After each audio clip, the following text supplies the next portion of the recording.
So the one other thing, or two other things, to raise and lower the presser foot, you've got two options. You've got behind the machine, there's a lever. So that's kind of more typical of a home machine. You can use that, but really the easier way to go is to leave, that needs to be down, so the presser foot's down. And then under the machine, there is a knee lever, okay? And that, you can see, will raise and lower it. It's a lot faster, all right? So you can use that. This is our presser foot. These machines go very fast. They are very strong. They will sew through leather. They will sew through your finger. So be very careful. Like I said before, to engage that wheel, you need to just very gently push on it, but I'm not making the needle go up and down, but I can turn that needle. So just practice. I would say get some muslin. We did in construction class, we did those circles and those squares. I would do the same thing. I would just get used to it and get kind of a way of pressing down that's going to be smooth. It just takes a little bit of time and a little bit of practice. It runs kind of like a standard car, so it's not one of those things that you get in. It can be kind of annoying at first. Okay, so now we're going to start threading the machine. So you can see I have the thread. I pulled it out from the bobbin winder. It's up through the thread holder, up through the hole and back down.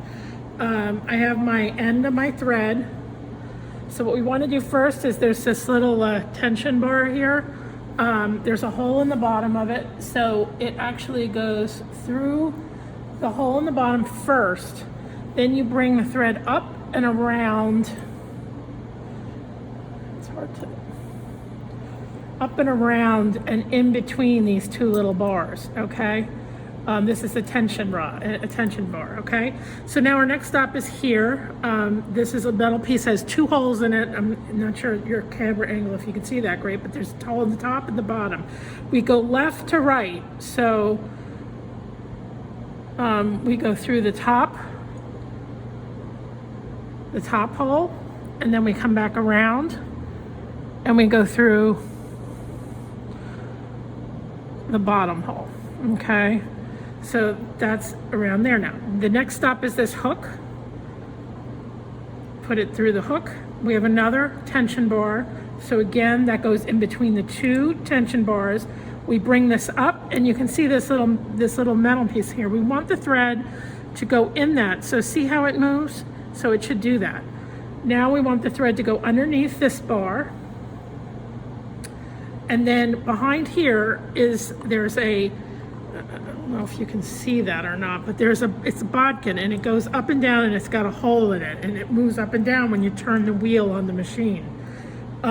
So we go right to left on that one. So now we're over here. There's another hook, put it through that hook, and then we're down to the needle. So there's a hook here. The last stop for the needle, there's a hole above the needle. It goes there.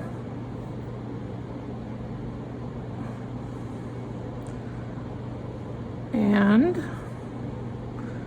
then you thread the needle, okay? The needle gets threaded from left to right, okay? So you're gonna go from this side towards the middle of the machine, okay? I'm gonna go ahead and do that because I need to see better. I need to get closer, so I'll be right back. Each of these machines should have a regular presser foot on it, okay? It's got like the two little bars you sew in between. That's the regular presser foot. That's what we have on the machines. Now, if you need to do a zipper, there's two different kinds of zipper feet. There is a regular zipper foot, which is like a one-sided zipper foot, and then there's the invisible zipper foot. So you can see it has little channels. It's like a little square. These are sold in the supply store, so you can get those in the supply store, okay? The other machine, the presser foot we sell at the supply store it's a silicone foot. So it's got silicone on it, so if you're sewing with leather, it's smooth. So we do have some of those in the supply store too, if you're interested in that. You will need these most likely in your time here at CCAD, so I expect that you should have to get them. So to kind of put the presser foot on and off, you can see here, I'm gonna go this side, there is a screw here. You use a screwdriver, unscrew it, that should come off, and then you can replace the presser foot and you put the one on that you like, okay?